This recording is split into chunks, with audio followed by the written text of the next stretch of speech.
Hi சுகோஸ், எல்லோரும் எப்படி இருக்கீங்க? சும்மா சிஸ்டர், ஹாய் சிஸ்டர், சாம்கோரவி மாஸ்டர் பீஸ் அப்படின்னு சொல்லியிருந்தீங்க. ரொம்ப தேங்க்ஸ் சிஸ்டர். எல்லாம் மாற்றி மாற்றி கொண்டுகிட்டு இருக்காங்களே, இங்கே என்ன நடக்குது அப்படின்னு தெரிலன்னு சொல்லியிருந்தீங்க. எனக்கே தெரியல சார். சிஸ்டர் ரொம்ப தேங்க்ஸ் சிஸ்டர். சரி சார், ரொம்ப தேங்க்ஸ். ஹீரோ ஏன் இப்படி பண்ணா அப்படிங்கிற மாதிரி கேட்டிங்க. அதுக்கான பதில் இதில் இருக்கு உங்களுக்கு. ஏன் சிஸ்டர் ரொம்ப இன்ட்ரெஸ்டிங்காக இருக்குது அப்படின்னு சொல்லியிருக்கீங்க. ரொம்ப தேங்க்ஸ் சிஸ்டர். ஆனால் சிஸ்டர் ரொம்ப ரொம்ப தேங்க்ஸ் சிஸ்டர். போக போக நல்லா இருக்குது அப்படிங்கிற மாதிரி சொல்லியிருக்கீங்க. ஸ்மிதா சிஸ்டர், ஸ்டோரி நல்லா எக்ஸ்பிளைன் பண்ணுறேன் அப்படின்னு சொல்லியிருக்கீங்க. ரொம்ப ரொம்ப தேங்க்ஸ் சிஸ்டர். லெக்சிகா, கண்டிப்பாக ராக் பண்ணுறோம் சிஸ்டர். கண்டிப்பாக நெக்ஸ்ட் ட்ராமா வேறு லெவலாக இருக்கும். முரளிதரன் சிஸ்டர், எத்தனை ட்விஸ்ட்டு, எண்டிங்கில் இன்னும் நிறைய ட்விஸ்ட் இருக்குது. அவனியாலாவி சிஸ்டர், தேங்க்ஸ் சிஸ்டர். மொழி சிஸ்டர், உங்கள் கமெண்ட் எனக்கு ரொம்ப பிடிச்சிருக்கு. இன்சைடுனா மனசுக்குள்ளே இருக்கிற விஷயத்த சொல்லணுமா? சொல்லிடலாம் சிஸ்டர். ராமன் என்கின்ற Anu sister, what is the fast அப்படின்னு சொல்லியிருந்தீங்க. ஆனால் அங்கே தான் லைட்டாக கொஞ்சம் ஜர்க்காக இருக்கும். அதை மட்டும் கொஞ்சம் அட்ஜஸ்ட் பண்ணிக்கோங்க. லாஸ்ட் எபிசோடில் என்னாச்சுன்னா, ஹீரோ தான் ஸ்ப்ரெட் கிளானில் இருக்கிற ஆளுங்களை கொன்ன மாதிரி ஹீரோயின் பார்த்துருந்தா, அதனால ஹீரோவை தப்பாக நினச்சிக்கிட்டு இருந்தா. ஆனால் அந்த விஷயம் உண்மைதான் அப்படிங்கிற மாதிரியும் அவரை கொலை பண்ண ட்ரை பண்ணுற மாதிரியும் அவள் பண்ணிகிட்டு இருந்தா. சரி, ஏதோ ஒரு விஷயத்துக்காக தான் நம்ம அம்மாவை எதிர்க்கிறாங்க அப்படிங்கிறத அவளுக்கு தெரிஞ்சு போயிட்டு அவன் மேலே நம்பிக்கை வரணுங்கிறதுக்காக ஒரு சில விஷயங்கள் பண்ணா. இப்போ ஷோக்கிங்கும் ஹீரோயின் தான் பேசிகிட்டு இருக்காங்க. அவங்க ரெண்டு பேரும் பேசிகிட்டு இருக்கிறப்ப கடைசியோட மெமரி நீ மறுபடியும் கொண்டு வருவா இல்லையா அப்படிங்கிறது எனக்கு டவுட்டாகவே இருக்குது. அது மட்டும் இல்லாமல் எனக்கு நீ நிறைய விஷயத்தில் ஹெல்ப் பண்ணணும் அப்படிங்கிற மாதிரி ஹீரோயின் சொல்லிட்டு இருக்கா. ஆனால் ஹீரோ தான் அவனோட கிளாரை கொல்லணும் அப்படின்னு நீ நினச்சிட்டு இருக்க. ஆனால் என்ன நடந்தது அப்படிங்கிறது உனக்கு தெளிவாக தெரில அப்படின்னு ஷோக்கிங் இப்போ ஹீரோவை சப்போர்ட் பண்ணி பேசிகிட்டு இருக்கான். என்ன விஷயம் அப்படின்னு தெரியல. அந்த நேரத்தில் வந்துட்டு நம்ம ராணியை தான் காட்டுறாங்க. இவங்க ரெண்டு பேரும் ஒன்றா பேசிகிட்டு இருக்கிறது இவங்களுக்கு எப்படி தெரிஞ்சு போயிட்டு இவங்க ரெண்டு பேரும் ஒன்றா இருக்காங்களா, என்ன விஷயம், அவங்க எதை பற்றி பேசுகிறாங்க அப்படின்னு வேவு பாருங்க அப்படின்னு ஒரு ஆள் அனுப்பிச்சு வைக்கிறாங்க. இங்கே ரெண்டு பேரும் ஒன்றா பேசியிருந்தா நம்ம ஹீரோவுக்கு பொசசிவ் ஆகிடுமே. அவன் அங்கேருந்து கத்தி கழுத்தில் வச்சு என்னோட லேடி கூட நீ என்ன பேசிகிட்டு இருக்க, எனக்கு தான் சொல்லும் அப்படின்னு அவளை இறுக்கி பிடிக்கிறான். ஆல்ரெடி சமூக கடுப்பில் இருக்க ஹீரோ மேலே. இருந்தாலும் அங்கே பேர் நீங்கள் பேசுகிறத அங்கே வாட்ச் பண்ணிகிட்டு இருக்காங்க. இப்போதைக்கு எந்த ஒரு பிரச்சனையும் பண்ணாத அப்படின்ட்டு அவள் அப்படின்னு நடிக்க ஆரம்பிக்கிறா. என்ன இருந்தாலும் உங்களை மாதிரி வருமா, ஒரு ஃப்ரெண்ட்லி டைப்பாக தான் பேசிக்கிட்டு இருந்தேன் அப்படிங்கும்போது ஹீரோ இன்னும் அட்வான்டேஜ் எடுத்துட்டு இன்னும் நெருக்கமாக போகிறப்ப இதெல்லாம் பார்த்துட்டு இருக்க சொல்லுங்க என்னடா நடக்குது இங்கே அப்படிங்கிற மாதிரி கடுப்பு தான் ஆகுது. ஆனால் அவனும் புரிஞ்சுக்கிறாங்க யாரோ வேவு பார்த்துட்டு இருக்காங்க அப்படின்னு.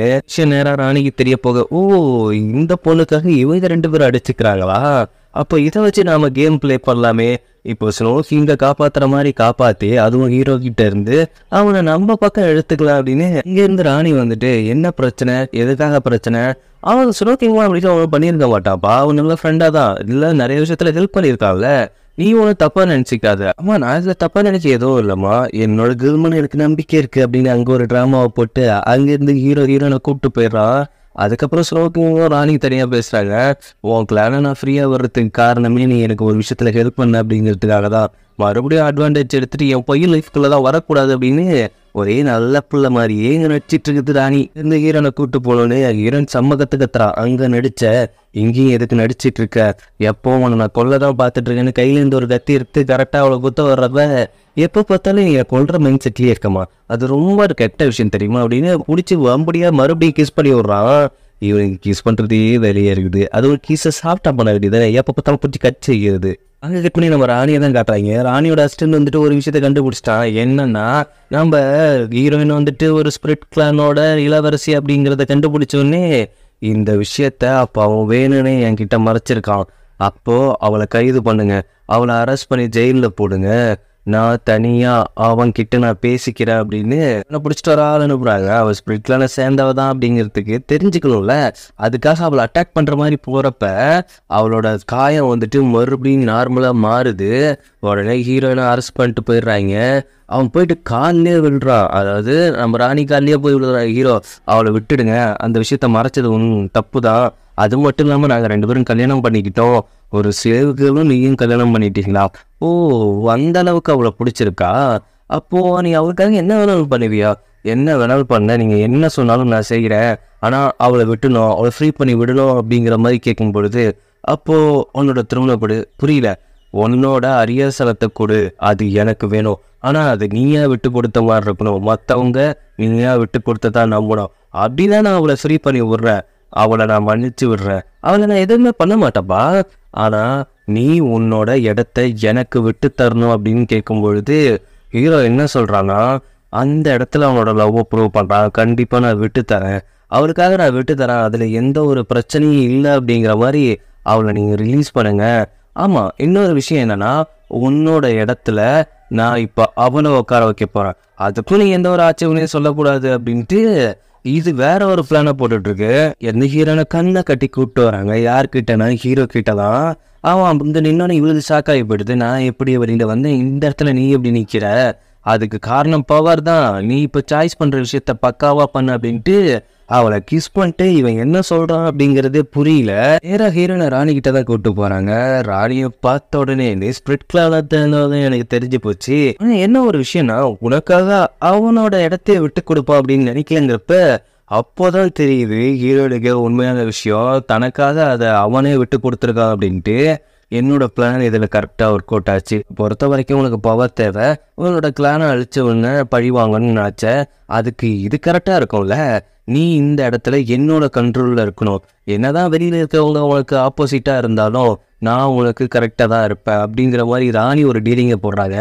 என்ன விஷயம்னா, அந்த கிரேஸோட கிளான் மற்ற கிளான் எல்லாம் ஹீரோவுக்கு தான் சப்போர்ட் பண்ணுவாங்க. ஹீரோயின் இந்த இடத்துக்கு வந்தது அவங்களுக்கு சுத்தமாக பிடிக்கல.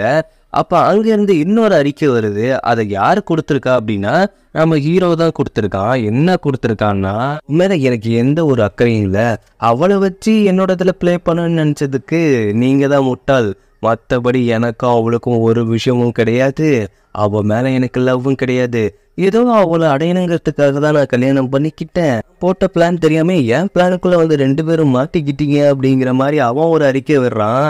ஆக மொத்தத்தில் இவங்க 2 பேர்த்தையும் ஹீரோ தான் ஜோக்கர் ஆக்கியிருக்கான். இதில் செம்ம கட்டுப்பான ராணி. பாத்தியா பாத்தியா, இந்த இடத்துல நீ கருணையும் எதிர்பார்க்க முடியாது, லவ்வையும் எதிர்பார்க்க முடியாது.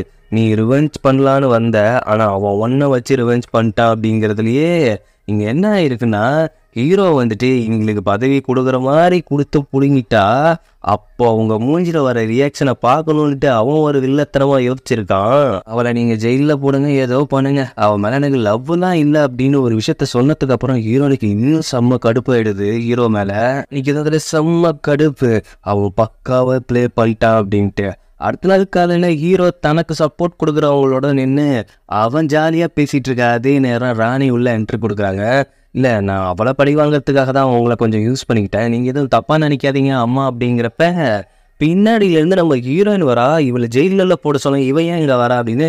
எப்பா எனக்கு அசிஸ்டண்டாக வரப்பா, அதுவும் என்னோட பாதுகாப்புக்காக இருக்கிற ஜென்ரலாக வந்திருக்கா அப்படிங்கிறப்ப ஹீரோவுக்கு ஷாக்கு. இன்றைடி நம்ம மேலே செம்ம கோவத்தில் இருந்தா இதில் இந்த விஷயம் வேறு இப்படி ஆகி போச்சு, கண்டிப்பாக நம்மளை கொல்லாமல் விட மாட்டேன் அப்படிங்கிற மாதிரி ஹீரோ கொஞ்சம் ஷாக்கில் இருக்கிறப்ப அப்போ ராணி ஒரு செக் பாயிண்ட் வைக்கிறாங்க.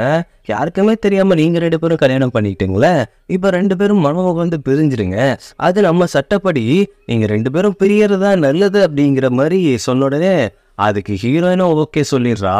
அதுக்கப்புறம் ஹீரோயின் தனியாக இருக்கும்போது கரெக்டாக ஹீரோ தான் போய் பேசுகிறான். ஆக மொத்தத்தில் நீ என்ன டைவர்ஸ் பண்ண போகிற, அதானே உண்மையான காதல் இல்லாத இடத்துல இருந்து என்ன பிரயோஜனம், இல்லாமல் இருந்த என்ன பிரயோஜனம், உண்மையான காதல் இருந்தால் இருந்திருக்கலாம் அப்படிங்கிறப்ப அதுவும் கரெக்டு தான். உன் மேலே எனக்கு துணி லவ் கூடவே கிடையாது, சும்மா உன்னை யூஸ் பண்ணிக்கணும், அதுவும் இல்லாமல் பார்க்க கொஞ்சம் அழகாக இருக்கிற, அதுதான், வேற எதுவுமே கிடையாது அப்படிங்கிறப்ப அப்போ நாளைக்கு ரெடியாக இருங்க நம்ம டைவர்ஸ் ப்ரேயருக்கு அப்படின்ட்டு ஹீரோயின் அப்படியே போகிறப்ப ஒரு குட்டி ஃப்ளாஷ்பேக் காமிக்கிறாங்க. ராணி கூட இவ ஒரு டீல் போட்டிருப்பா. என்ன விஷயம்னா, இப்போ நீ அழுவுறதுக்கு ஒன்றும் பிரயோஜனம் கிடையாது, அவனுக்கும் டைவர்ஸ் நான் ரெடி பண்ணுறேன்.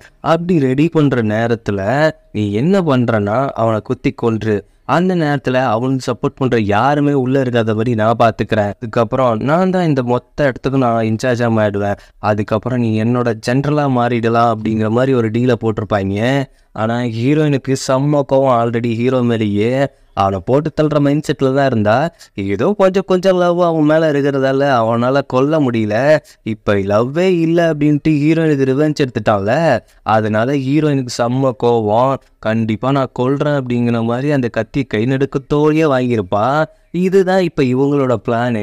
தற்காலையில் இந்த கிரேஸோட கிளானு, அதுக்கப்புறம் ஹீரோக்கு சப்போர்ட் பண்ணுற கிளான் எல்லாத்தையும் உள்ளே விட மாட்டேங்கிறாங்க அந்த டைவர்ஸை பார்க்கறதுக்கு. ஏன்னா அது வந்துட்டு அன்அஃபிஷியல் விஷயம், இதில் வந்துட்டு நீங்கள் தலையிடக்கூடாது அப்படின்ட்டு ராணி ஒரு போடா போட்டுடுறாங்க.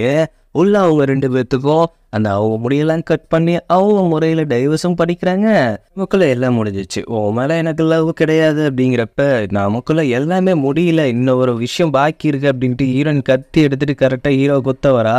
நீ இன்னும் திருந்தலை அப்படின்ட்டு அவங்க 2 பேர்த்துக்கும் அங்கே செம்ம ஃபைட் நடக்குது.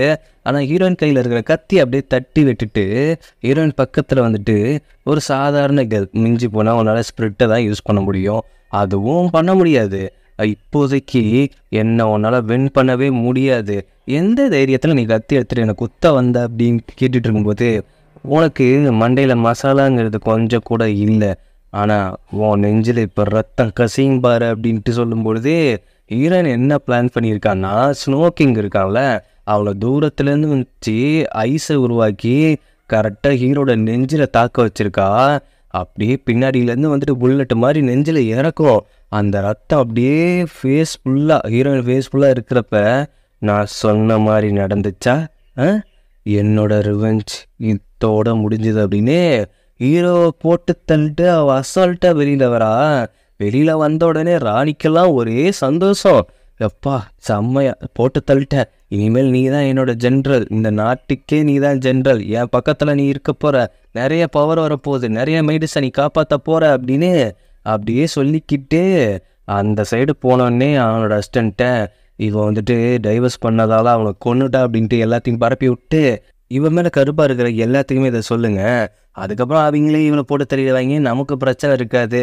ஆமாம், இவன் ஸ்பிரிட் கிளானுங்கிறதால இவனோட பவர் எடுத்துக்கலான்னு பார்த்தேன், ஆனால் அது டேஞ்சரான விஷயம் அப்படிங்கிற மாதிரி யோசிச்சுக்கிட்டே போயிட்டு இருக்கும்போது ராணி கொஞ்சம் நில்லுங்க, எனக்கு நீங்கள் ஒரு ரிவார்டு கொடுத்தீங்க, உங்களுக்கு நான் பெரிய ரிவார்டு கொடுக்கணும்ல அப்படின்னு உள்ளே இருந்து பார்த்தா ஹீரோ ஸ்னோக்கிங்கும் எழுந்து வராங்க. அப்போது அவன் சாக்கலையா, அதாவது நாங்கள் உங்களை கவுக்க போட்ட பிளானில் நீங்களே வாண்டடாக வந்து சிக்கிட்டீங்க அப்படிங்கிற மாதிரி சொல்லும்போது தான் ராணிக்கு ஒரு விஷயம் புரியுது, இந்த ஸ்கெட்சு எல்லாம் ஹீரோயினோட பிளான் தான், 2 பேரும் ஒன்றா இருக்கிற மாதிரி இருந்தால் எப்படி இருக்கும், அதனால ஒருத்தரை ப்ளேம் பண்ணிக்கிட்டு அவங்க ஆப்போசிட்டாக போகிற மாதிரி இவங்கள நம்ப வச்சு இவங்களோட பிளானுக்குள்ளே அவங்களே வர வச்சுருக்காங்க. அதுதான் விஷயம். ஸ்னோக்கிங் குத்துனது தான் உண்மையாக பொய்யா அப்படின்னு கேட்காதீங்க, அதெல்லாம் உண்மை தான், ஹீரோவில் நடக்க முடியல, இருந்தாலும் ரிவெஞ்சுக்காக எழுந்து வரான். ராணி மூஞ்ச பார்க்கணுமே, இல்லை இது நடக்கவே கூடாது அப்படிங்கிற மாதிரி செம்ம கடுப்பாக இருக்கிறப்ப அங்கேருந்து ஹீரோட அசிஸ்டண்ட் ஒரு படையை கூப்பிட்டு வரான். அது மட்டும் இல்லாமல் நம்ம கிரேஸ் லேடியும் அவரோட படையை ஹீரோவுக்கு சாதகமாக கூப்பிட்டு வரா. ஹீரோ வந்துட்டு அவரோட வாழை கொடுத்துருப்பாங்க அவன்கிட்ட, அதுக்கு காரணம் அவங்க இவனை நம்பணும் அப்படிங்கிறதுக்காக தான். அவன் கூப்பிட்டு வந்தோடனே என்னோட ஆட்கள் இருந்தால் அவங்க எல்லாத்தையுமே கொண்டுடுவாங்க அப்படிங்கும்போது உள்ளே போன ஆட்களோட நிலைமை என்ன தெரியுமா அப்படின்ட்டு ஸ்னோக்கிங் ஒரு ட்விஸ்ட் வைக்கிறான். எல்லாத்தையுமே அங்கே இருக்கிற எல்லாத்தையுமே போட்டு தள்ளியிருக்கிறான். எதிராக எந்த ஆதாரமே இல்லை அப்படின்னு ராணி சிரிச்சிட்டு இருக்காது நேரத்தில். கொஞ்ச நேரத்துக்கு முன்னாடி தான் ஹீரோயினுக்கு ஜென்ரல் பதவியை கொடுக்குறான் அப்படின்ட்டு அவங்க கையாலேயே எழுதுன ஒரு இதை கொடுத்துருப்பாங்க. அதை வச்சு ஹீரோ மிரட்டுறான். ராணி சிரிச்சுக்கிட்டே இருக்குது பைத்தியகாரி மாதிரி. சீரியஸில் எனக்கு பிடிக்காத ஒரு விஷயம் என்னன்னா, ஹீரோயின் வந்துட்டு ஹீரோட அம்மாவை கொன்னாங்க அப்படின்னு சொல்லியிருந்தாங்களே, ஒரு சரியான ஃப்ளாஷ்பேக் வைக்காமே போயிட்டாங்க. ஆக மொத்தத்தில் இவங்க தான் ஹீரோவோட அம்மாவை பிளான் பண்ணி கொன்னதாகவும் அது வந்துட்டு நம்ம ஹீரோயினை வச்சு பண்ணதாகவும், அதாவது அவங்கள மயக்கி இல்யூஷனை வச்சு கொன்னதாகவுங்கிற மாதிரி சொல்லி முடிச்சிட்டாங்க. ஆனால் ஹீரோ வந்துட்டு அவங்க கிளானை வெட்டி கொண்டு இருப்பான் அப்படிங்கிற மாதிரி சொல்லியிருப்பாங்கல்ல, ஸ்பிரிட் கிளானை. ஆனால் கொன்னது வந்து ஸ்பிரிட் கிளானை கொண்டு இருக்க மாட்டான், அவன் கொன்னது வந்துட்டு இவங்களோட கிளான், அதாவது இவங்க ராணி வந்து அனுப்புன அவங்க ஆட்களை தான் வெட்டி கொண்டு இருப்பான். ஆனால் தூரத்துலேருந்து பார்த்ததால ஹீரோனுக்கு வந்துட்டு அவங்க கிளான் அதுகளை கொன்ன மாதிரி தெரிஞ்சிருக்கும். ஆனால் முழுசாக கொஞ்சம் கொஞ்சமாக ஞாபகப்படுத்தி பார்க்கும்போது தான் ஹீரோவுக்கே ஒரு விஷயம் புரிய வரும், இவங்க தான் ஆரம்பிச்சு இவங்க தான் ஃப்ரேம் பண்ணியிருக்காங்க அப்படின்ட்டு. அதை கொஞ்சம் டீட்டெயிலாக சொல்லியிருக்கலாம். அதை சொல்லிட்டு ஹீரோ கேட்கும்போது மொத்தத்தில் உன்னோட பிளான் தான் எங்கள் அம்மா டெத்தில் இருந்து அப்படிங்கும்போது கரெக்டாக கண்டுபிடிச்சிட்டிய, இப்போ என்ன கொல்ல போறியா, என்னோட சாவு வந்துட்டு என்னோட கையில் தான் இருக்கணும் அப்படின்னு கத்தி எடுத்து நெஞ்சிலேயே அது குத்திட்டு அதுவே செத்துருது. கடைசியில் வெளியே இப்படி டம்மி ஆகிட்டாங்களப்பா, எனக்கு அதே ஃபீல் தான் வந்தது. அதுக்கப்புறம் ஹீரோக்கு ட்ரீட்மெண்ட்லாம் பார்த்து அவன் இப்போ நார்மல் ஆகுறான். அதுக்கப்புறம் ஹீரோயினை அவன் விருப்பப்பட்ட லவ்வோட ஒரு கிஸ்ஸை கொடுத்து இப்போ இவங்க 2 பேரும் தான் இப்போ மொத்த இடத்தையும் ஆளுந்துட்டு இருக்காங்க. கிரேஸ் லேடிக்கும் நமக்கும் இப்போ ஒரு பஞ்சாயத்து இருக்குது அப்படின்ட்டு 2 பேருமே போட்டி போட்டுட்டு இருக்காங்க அந்த செஸ் விளையாட்டில். இப்போ வந்துட்டு கிரேஸ் லேடி ஃப்ரெண்ட் ஆகிட்டா. என்னதான் நீ எனக்கு ஃப்ரெண்டானாலும் நமக்குள்ளே இருக்கிற போட்டி நிறுத்த முடியாது, எப்போவுமே நடந்துக்கிட்டே இருக்கும். ஆக மொத்தத்தில் இந்த விளையாட்டுலேயும் என்னை ஜெயிச்சிட்ட கட்டம் கட்டிட்ட அப்படின்ட்டு கிரேஸ் லேடி நார்மலாக பேசும்போது கொஞ்சம் நல்லா தான் இருக்குது. அதை கொஞ்சம் வெளியவே காட்டியிருந்தாங்க. இந்த ட்ராமா முழுக்க கொஞ்சம் ஃப்ரெண்டாகவே காட்டியிருந்தா கூட கிரேட். பேசிட்டு ரொம்ப நல்லா தான் பாருந்தாங்க. என்னோட பர்சனல் ஒப்பீனியன். ஹீரோ கூட இங்கே இருக்க போறியா, இல்லை உன்னோட கிளான் ஆட்களை தேடி கண்டுபிடிச்சி உன்னோட கிளானை மறுபடியும் ரீக்ரியேட் பண்ண போறியா அப்படிங்கிற மாதிரி அவங்க கேட்கும்பொழுது அங்கேருந்து ஹீரோ டபுள்னு ஓடி வந்துட்டு, அவ்வளோலாம் நான் யார் கூடயும் அனுப்ப முடியாது, என் கூட தான் இருக்கணும் அப்படிங்கிற மாதிரி அவன் வந்துட்டு பக்கத்தில் என்ன. ஆனால் ஹீரோனுக்கு ஒரு தயக்கம் இருக்குது. அவளோட கிளானை மறுபடியும் ரீக்ரியேட் பண்ணணும், மறுபடியும் அந்த இடத்துல அவளோட கிளானை கொண்டு வரணும் அப்படிங்கிற ஒரு ஆசை இருக்குது. ஆனால் ஹீரோ வந்துட்டு விட மாட்டேங்கிறான். அதான் உண்மை. ஸ்னோக்கிங்கிட்டையும் பேசிகிட்டு இருக்கும்போது ஹீரோ கொஞ்சம் அதை பற்றி யோசிச்சுட்டு இருக்கா. ஸ்னோக்கிங் சொல்கிறான், உன் மைண்டில் வேறு ஒன்று இருக்குது, ஆனால் நீ ஏன் அதை அவன்கிட்ட சொல்லக்கூடாது? இல்லை, ரொம்ப நாளுக்கு அப்புறம் அவன் தனிமையிலேருந்து இப்போ தான் என்னை முழுசாக நம்பியிருக்கான், அவனை விட்டு போக எனக்கு மனசில் தான். ஆனால் என்னோட கிளானை மறுபடியும் நான் ரீக்ரியேட் பண்ணணும் அப்படிங்கிற ஆசை எனக்கு இருக்குது. இருந்தாலும் அவனோட லவ் என்னை தடுக்குது அப்படிங்கிற மாதிரி கொஞ்சம் தடுமாறிட்டு இருக்கா. நான் வேணா அவன்கிட்ட பேசவா அப்படிங்கிற மாதிரி ஸ்னோக்கிங் சொல்லிட்டு இருக்கான். இவங்க 2 பேரும் ஒன்றா இருந்தால் தான் ஹீரோக்கு ஜெலஸ் வந்துடுவேன். அவன் அங்கேருந்து ஓடி வந்துட்டு, என்ன 2 பேரும் பேசிகிட்டு இருக்கீங்க, அதான் பேசக்கூடாது, நான் ரொம்ப பெயினாக இருக்குது, எனக்கு இன்னும் உடல் சரியாகலை, நீ வந்து எனக்கு ட்ரீட்மெண்ட் பண்ண அப்படிங்கிற மாதிரி நடிச்சிட்டு இருக்கான் அப்படிங்கிற மாதிரி தான் ஹீரோன்னு யோசிப்பா. ஆனால் உண்மையிலேயே அவனுக்கு உடம்பு சரியில்லாமல் தான் இருந்திருக்கும் அந்த ஸ்மோக்கிங் ஒட்ட புல்லட்டு. அதுக்கப்புறம் அப்படியே அவளை எப்படியாவது ஒரு மாதிரி சந்தோஷப்படுத்தணும் அப்படிங்கிறதுக்காக அவன் ஃபயர் ஒர்க்ஸ்லாம் எடுத்துகிட்டு வந்துட்டு அவனுக்கு பிடிச்ச மாதிரி வெடிக்க வைக்கிறான். அப்படி இருந்தும் ஓரளவுக்கு அவள் சந்தோஷமாக தான் இருக்கா ஹீரோ கூட. ஆனால் இன்னும் அவன் கிளானை பற்றி யோசிச்சுட்டு இருக்கா. ரொம்ப நாளுக்கு அப்புறம் கிரேஸ்ட்டு இருந்துட்டு ஒரு லெட்ரு வருது, அதுவும் இல்லாமல் ஒரு கிஃப்ட்டும் வருது. அந்த கிஃப்ட்குள்ளே ஒரு ரோஸ் இருக்குது. அந்த ரோஸ் வந்துட்டு அது அவளோட கிளானோட ரோஸு. உன்னோட கிளான் ஆட்களோ ஒரு சில பேர்த்த நான் கண்டுபிடிச்சிருக்கேன், அவங்கள மறுபடியும் உன்னோட கிளானுக்கே நான் கொண்டு வரேன், நீ அங்கே வந்து உன்னோட இளவரசியாக இரு, இதை நான் ஹீரோக்கிட்டையும் சொல்லிட்டேன் அப்படின்ட்டு ஒரு லெட்டர் அனுப்பிச்சி வைக்கிறா. இப்படி ஒரு ஹாப்பி என்டிங்கோடையே இந்த ட்ராமா முடியுது. இந்த ட்ராமா பற்றின கருத்துக்களை நீங்கள் கண்டிப்பாக கமெண்ட்டில் சொல்லணும். என்னோடய வீடியோ உங்களுக்கு பிடிச்சிருந்தா லைக் பண்ணுங்கள், ஷேர் பண்ணுங்கள், சப்ஸ்கிரைப் பண்ணுங்கள், நோட்டிஃபிகேஷன் பெல் பட்டனை கிளிக் பண்ணுங்கள். அடுத்த ஒரு ரிவெஞ்ச் ட்ராமாவோடையோ இல்லை லவ் ஹிஸ்டாரிக்கல் ட்ராமாவோடையோ உங்களை மீட் பண்ணுறேன். பாய்.